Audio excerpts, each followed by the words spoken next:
শ্রেণীর ব্যবসা শিক্ষা শাখার প্রিয় শিক্ষার্থীবৃন্দ, আশা করি সবাই স্বাস্থ্যবিধি মেনে ঘরে আছো, সুস্থ আছো। প্রিয় শিক্ষার্থীবৃন্দ, ব্যবসা উদ্যোগ বিষয়ে আমি গত ক্লাসে আলোচনা করেছিলাম ব্যবসায়ের আইনগত দিকের ট্রেডমার্ক প্যাটেন্ট এবং ট্রেড লাইসেন্স নিয়ে। আজকে আমরা আলোচনা করব যৌথ মূলধনী ব্যবসা নিবন্ধন এবং ফ্রাঞ্চাইজিং ব্যবসা নিয়ে। যৌথ মূলধনী ব্যবসা নিবন্ধন বিষয়ে আমি যে বিষয়টি বলতে চাই, তোমাদের পাঠ্য বই অনেক আগের লেখা বা এটার কোনো নতুন সংস্করণ নেই, এই জন্যে লেটেস্ট যে কারেকশান যৌথ মূলধনী ব্যবসা নিবন্ধনের সে বিষয়ে এখানে আলোকপাত করা হয়।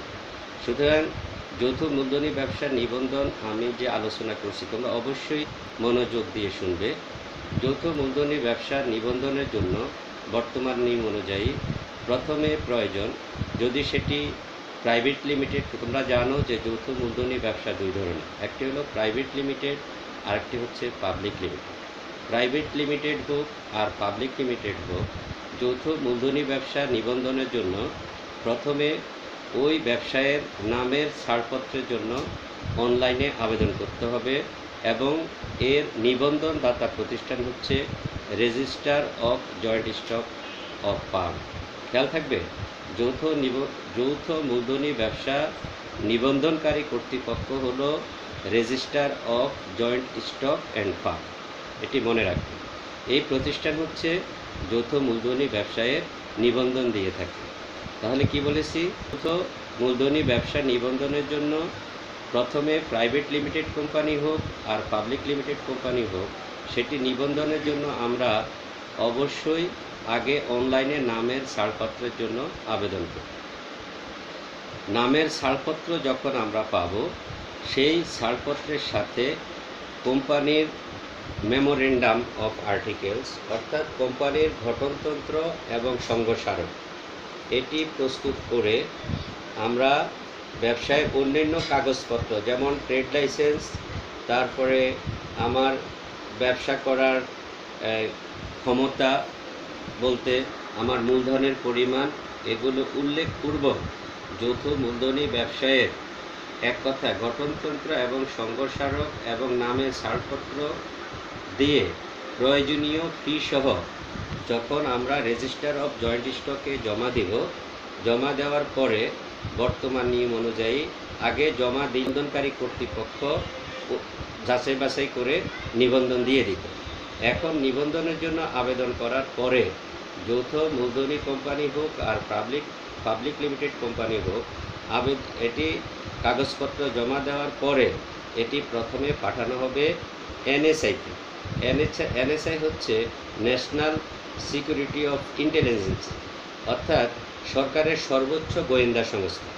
সেখানে পাঠানোর পরে, কেন সেখানে পাঠানো হয়, অর্থাৎ তুমি যে কোম্পানিটির আবেদন করেছো এই কোম্পানিটি কি সৎ কাজে ব্যবহার করবে, সত্যিকারের ব্যবসায়িক উদ্দেশ্যে ব্যবসা করবে, নাকি এর পেছনে কোনো বৈদেশিক টাকা পাচারের ষড়যন্ত্র রয়েছে বা অবৈধ কিছু করার জন্য এই কোম্পানি করা হচ্ছে কিনা, কিংবা আন্তর্জাতিক কোনো সন্ত্রাসবাদের সাথে এই কোম্পানির কার্যক্রম পরিচালিত হয় কিনা, এই বিষয়গুলো বিশেষ করে গুলশান আর্টিজান হামলার পর থেকে এই বিষয়গুলো দেখা হয়। অর্থাৎ একটি কোম্পানির জন্য এখন আবেদন করলে অবশ্যই সেই কোম্পানির সম্পর্কে এনএসআই খবর নিয়ে তোমার সম্পর্কে যিনি আবেদন করবে এই যৌথ মূলধনী কোম্পানির জন্য তার সম্পর্কে পুরোপুরি খবর নিয়ে যখন এনএসআই কনফার্ম হবে যে এই ব্যক্তি বা প্রতিষ্ঠানকে এই নামে কোম্পানিটি নিবন্ধন দেওয়া যায়, তখন এনএসআই রেজিস্টার অফ জয়েন্ট স্টককে সুপারিশ করবে, তারপরে রেজিস্টার অফ জয়েন্ট স্টক তোমাকে নিবন্ধন দিয়ে দেবে। তোমরা কি বিষয়টা বুঝতে পেরেছো? তাহলে কোনো যৌথ মূলধনী কোম্পানি পাবলিক লিমিটেড হোক আর প্রাইভেট লিমিটেড হোক, পাবলিক লিমিটেড বলতে আমরা কি বুঝি আর প্রাইভেট লিমিটেড বলতে কী বুঝি? প্রাইভেট লিমিটেড কোম্পানি হচ্ছে এর প্রবর্তক হবে দুইজন, অর্থাৎ সর্বনিম্ন দুইজন আবেদনকারী এর পক্ষে আবেদন করবে নিবন্ধনের জন্য। আর যদি পাবলিক লিমিটেড হয় সর্বনিম্ন 7 জন প্রবর্তক বা মালিক এটার জন্য আবেদন করবে। প্রায় যৌথ মূলধনী কোম্পানি আবেদন করার পরে এটি কিভাবে পরিচালিত, একটি কোম্পানি ল রয়েছে, ব্যবসার আইনগত দিক রয়েছে। সেটি হচ্ছে 1913 সালের কোম্পানি আইন, যা পরবর্তী সময়ে 1994 সালে আইন সংশোধন করা হয়। অর্থাৎ বর্তমানে বাংলাদেশে 1994 সালের কোম্পানি আইন অনুযায়ী সকল কোম্পানি পরিচালিত এবং নিয়ন্ত্রিত হয়। তাহলে আমরা বুঝতে পেরেছি যে যৌথ মূলধনী কোম্পানি নিবন্ধনের জন্য রেজিস্ট্রার অফ জয়েন্ট স্টকের কাছে নামের ছাড়পত্রের জন্য আবেদন করব। ছাড়পত্র পাওয়ার পরে কোম্পানি মেমোরেন্ডাম অর্থাৎ মেমোরেন্ডাম আর্টিকেলস, যেটাকে আমরা বলি সংঘস্মারক ও গঠনতন্ত্র, সংঘস্মারক ও গঠনতন্ত্র সহ আরও প্রয়োজনীয় অন্যান্য কাগজপত্র সহ আমরা যখন রেজিস্ট্রার অফ জয়েন্ট স্টকের কাছে আবেদন করব, সেই আবেদন করলে সে সেটি পাঠিয়ে দিবে এনএসআইর কাছে। এনএসআই যখন তোমার পক্ষে ক্লিয়ারেন্স দিবে, অর্থাৎ আবেদনকারীর পক্ষে ক্লিয়ারেন্স দিবে, তখন আবেদনকারীকে রেজিস্ট্রার অফ জয়েন্ট স্টক ওই কোম্পানির অনুমতি দিবে। যদি রেজিস্ট্রার অফ জয়েন্ট স্টক কোম্পানির নিবন্ধন দিয়ে দেয়, রেজিস্ট্রেশন দিয়ে দেয়, সেটি যদি প্রাইভেট লিমিটেড হয়, প্রাইভেট লিমিটেড কোম্পানি অনুমতি পাওয়ার অর্থাৎ রেজিস্ট্রেশন পাওয়ার সাথে সাথেই তার কোম্পানির কাজ শুরু করে দিতে পারে। কিন্তু সেটি যদি পাবলিক লিমিটেড কোম্পানি হয়, সেটা কাজ আরম্ভ করার আবার অনুমতিপত্রের জন্য আবেদন করে অনুমতিপত্র নিতে হবে, তারপরে সে তার কোম্পানির কাজ শুরু করবে। এই হচ্ছে যৌথ মূলধনী কোম্পানি নিবন্ধনের নিয়ম। এবার আমি আলোচনা করব ফ্রাঞ্চাইজিং ব্যবসা। ফ্রাঞ্চাইজিং ব্যবসা কি? আমরা যদি কোনো খ্যাতমান কোম্পানির নাম ব্যবহার, পণ্য বিক্রি, উৎপাদন অথবা বিতরণ করার অধিকার লাভ করি, তখন সেই ব্যবসাকে বলা হয় ফ্রাঞ্চাইজিং ব্যবসা। আমি আবার বলছি, কোনো খ্যাতমান কোম্পানির নাম ব্যবহার, ওই কোম্পানির পণ্য বিক্রি অথবা পণ্য উৎপাদন অথবা পণ্য বিতরণ করার অধিকার গ্রহণ করাকে বলা হয় ফ্রাঞ্চাইজি ব্যবসা। বর্তমান বিশ্বে ফ্রাঞ্চাইজিং ব্যবসা খুবই জনপ্রিয়। আমাদের দেশে যদিও ফ্রাঞ্চাইজিং ব্যবসা এখনও সেরকমভাবে খ্যাতি অর্জন করতে পারেনি বা সেভাবে পরিচিত নয়, তবুও আমি তোমাদেরকে ফ্রাঞ্চাইজিং ব্যবসা উদাহরণের সাহায্যে আমি তোমাদেরকে সেটি স্পষ্ট করতে চাই। যেমন আমাদের দেশে তোমরা দেখবা ব্যান্ডবক্স একটি ড্রাই ক্লিনার্স কোম্পানি, এটি একটি জাপানের কোম্পানি। আবার তোমরা যারা শিক্ষার্থী, তোমরা নিশ্চয়ই কেএফসির ফাস্টফুড খুব পছন্দ করো। কেএফসিও কিন্তু একটি ফ্রাঞ্চাইজিং কোম্পানি। তারপরে আমরা পিৎজা হাট, আমরা ফাস্টফুডের জন্য বিখ্যাত, এগুলো কিন্তু দেশীয় কোম্পানি নয়। যেমন আমি কেএফসির কথা বলবো, কেএফসি হচ্ছে আমেরিকার একটি বিখ্যাত কোম্পানি, আর বাংলাদেশে এটি বাজারজাত করতেছে Transcom international limited. Transcom international limited, তোমরা ট্রান্সকমের নাম শুনবে। এখন তাহলে কেএফসি কিভাবে বাংলাদেশের ট্রান্সকম এটাকে বাজারজাত করতেছে? এটি বাজারজাত করতেছে এভাবে, অর্থাৎ আমেরিকার এই বিখ্যাত ফাস্টফুড কোম্পানির যে লোগো কেএফসি যেভাবে লেখা, তুমি সারা বিশ্বে যে দেশে যাবে যদি কেএফসির কোনো স্টল দেখবে বাংলাদেশের সাইনবোর্ড যেরকম, সারা বিশ্বে একই রকম। এটি হচ্ছে ফ্রাঞ্চাইজিং কোম্পানির বৈশিষ্ট্য, অর্থাৎ সারা বিশ্বে মূল কোম্পানির নাম বা লোগো চেঞ্জ করা যাবে না। বিখ্যাত এই কোম্পানির ফাস্টফুড যেহেতু বিশ্ববিখ্যাত, সেই জন্য বিভিন্ন দেশ সেই কোম্পানির নাম লোগো ব্যবহার করে সেই পণ্য উৎপাদন করে সেটি বাজারজাত করে মুনাফা অর্জন করে থাকে। বাংলাদেশের ট্রান্সকম কোম্পানি তোমার আমেরিকার এই কেএফসি কোম্পানি বাংলাদেশে নিয়ে এসেছে। তাহলে এখানে কেএফসির আমেরিকান কোম্পানিকে আমরা বলবো ফ্রাঞ্চাইজার। ফ্রাঞ্চাইজিং কোম্পানির দুইটি পক্ষ থাকে, একটি হচ্ছে ফ্রাঞ্চাইজার আর একজন হচ্ছে ফ্রাঞ্চাইজি। তাহলে এক্ষেত্রে আমেরিকার কেএফসি কোম্পানি হচ্ছে ফ্রাঞ্চাইজার আর বাংলাদেশের ট্রান্সকম হচ্ছে ফ্রাঞ্চাইজি। তো বাংলাদেশের ট্রান্সকম কীভাবে এটা আনলো? সেখানে প্রথম হচ্ছে তাদের মধ্যে একটি চুক্তি সম্পাদিত হয়। সেই চুক্তিতে অনেকগুলো শর্তাবলী উল্লেখ থাকে। সেই চুক্তির আলোকে ফ্রাঞ্চাইজি কোম্পানি ফ্রাঞ্চাইজারের কোম্পানির বিক্রির স্বত্বাধিকার লাভ করে, অধিকার লাভ করে।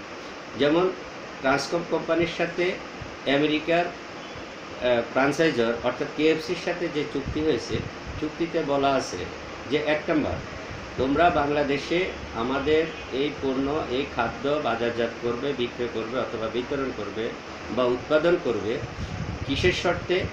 প্রথম শর্ত হচ্ছে এই কোম্পানির অধিকার নেওয়ার আগে ফ্রাঞ্চাইজারকে অর্থাৎ কেএফসিকে কিন্তু একটা মোটা অঙ্কের টাকা, একটি বিশাল অঙ্কের টাকা কিন্তু সেখানে তারা সিকিউরিটি বা জমা দিতে হয়েছে। তারপরে প্রতি মাসে বা প্রতিদিন কেএফসি কোম্পানি ট্রান্সকম এই পণ্য বিক্রয় করে যে টাকা অর্জন করতেছে, মুনাফা অর্জন করতেছে, সেই মুনাফার উপরে একটি পার্সেন্টেজ প্রতি মাসে আমেরিকার কেএফসি কোম্পানি অর্থাৎ ফ্রাঞ্চাইজারকে দিতে হচ্ছে। 2, পণ্যের গুণগত মান, অর্থাৎ আমেরিকার কেএফসি যেই মান বজায় রেখে, যেই স্ট্যান্ডার্ডে তাদের পণ্য উৎপাদন করে, সেই মান বজায় রেখে কিন্তু সেই পণ্যটি বাংলাদেশের ট্রান্সকমকে উৎপাদন করতে হবে। যদি পণ্যর মানের কোনো ঘাটতি ঘটে তাহলে কিন্তু যে কোনো মুহূর্তে আমেরিকার কেএফসি কোম্পানি এই চুক্তি বাতিল করে দিতে পারে, কারণ তারা কখনোই তাদের গুডউইল নষ্ট করবে না।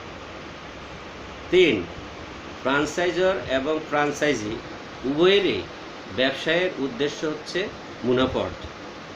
লস হবে এটা ফ্রাঞ্চাইজারও কামনা করে না, ফ্রাঞ্চাইজিও কামনা করে না। সুতরাং এই ধরনের চুক্তির আলোকে অর্থাৎ ফ্রাঞ্চাইজার এবং ফ্রাঞ্চাইজির মধ্যে কেএফসি এবং ট্রান্সকমের সাথে একটাই কথা, যে পণ্যের গুণগত মান ঠিক রেখে পণ্যের হুবহু লোগো, নাম, মান সব ব্যবহার করে আমাদের কেএফসি আমাদের ট্রান্সকম বাংলাদেশে বাজারজাত করে আসছে। এখন বাংলাদেশের যে ট্রান্সকম কোম্পানি, সে কেএফসি থেকে চুক্তি করে নিয়ে আসলো, এনেই সেটা বাজারজাত করতে পারবে না। সেখানে আবার ওই যে নিবন্ধনের কথা বলেছি, বাংলাদেশের ট্রান্সকম কিন্তু তোমার ব্যবসার আইনগত দিক, সেই শর্ত পূরণ করতে হবে। সেই শর্ত বলতে আমি বোঝাতে চাচ্ছি, যদি সেটি এক মালিকানা ব্যবসা হয়, ট্রান্সকম যদি এক মালিকানা ব্যবসা হয়, তাহলে তাকে পৌর এলাকায় হলে আমরা আগের ক্লাসে বলেছি যে তাকে অবশ্যই পৌর কর্তৃপক্ষের কাছ থেকে ট্রেড লাইসেন্স গ্রহণ করতে হবে। আর যদি সেটি এই পৌর এলাকার বাইরে হয় তাহলে তাকে অবশ্যই জেলা প্রশাসকের কাছ থেকে ট্রেড লাইসেন্স গ্রহণ করতে হবে। আর ট্রান্সকম কোম্পানি যদি যৌথ মূলধনী কোম্পানি অর্থাৎ কোম্পানি হয়, তাহলে ট্রান্সকম কোম্পানিকে অবশ্যই জয়েন্ট স্টক কোম্পানি থেকে, রেজিস্টার অফ জয়েন্ট স্টক থেকে আগে কেএফসিকে রেজিস্ট্রেশন করতে হবে। তারপরেই সে কেএফসির পক্ষে, আমেরিকান কেএফসির পক্ষে এই পণ্য উৎপাদন, বন্টন এবং এই পণ্য বাজারজাত করতে পারবে। প্রিয় শিক্ষার্থীবৃন্দ, আশা করি তোমরা বুঝতে পেরেছ কোম্পানি নিবন্ধন কিভাবে করবে এবং ফ্রাঞ্চাইজিং ব্যবসাকে কিভাবে পরিচালিত করবে। বাংলাদেশে কেএফসি, পিজা হাট, আমি ব্যান্ড বক্স, এই 3টির নাম উল্লেখ করেছি। অর্থাৎ বাংলাদেশে এখনও এই ব্যবসাটি সেভাবে জনপ্রিয়তা পায়নি। ফ্রাঞ্চাইজিং একটি চমৎকার ব্যবসা। একটি বিদেশি পণ্য, জনপ্রিয় পণ্য, যেমন আমাদের পেপসি কোম্পানি, সেটাও ট্রান্সকম বাজারজাত করতেছে। এটি হচ্ছে ইসরায়েলের একটি প্রতিষ্ঠান পেপসি, সেটা বাংলাদেশেও ট্রান্সকমই। তাহলে সেইভাবেই তাহলে ট্রান্সকম কীভাবে বিক্রি করতেছে? তাদের গুডউইলটা, তাদের লোগোটা তাদের সাথে চুক্তি করে যে তাদের পণ্যের গুণমানের কোনো সমস্যা হবে না, তাদের টাকা তারা ঠিকমতো দিবে, তাদেরকে লাভ দিবে, এই চুক্তির আলোকে তারা পেপসিকে বাংলাদেশে নিয়ে বাজারজাত করতেছে। ফ্রাঞ্চাইজিং ব্যবসা বিশ্বে আস্তে আস্তে অনেক জনপ্রিয়তা লাভ করতেছে। তোমরা কোম্পানি নিবন্ধন এবং ফ্রাঞ্চাইজিং ব্যবসা সম্পর্কে আজকের ক্লাসে জানলে আমরা ব্যবসার আইনগত দিক আর একটি ক্লাস করব, তারপরে এই অধ্যায়টি শেষ হয়ে যাবে। তোমরা সবাই ভালো থেকো, সুস্থ থেকো, এই বলে আমি আমার আজকের ক্লাস শেষ করছি। তোমরা সবাই নিরাপদে থাকবে, অবশ্যই স্বাস্থ্যবিধি মেনে চলবে। ধন্যবাদ।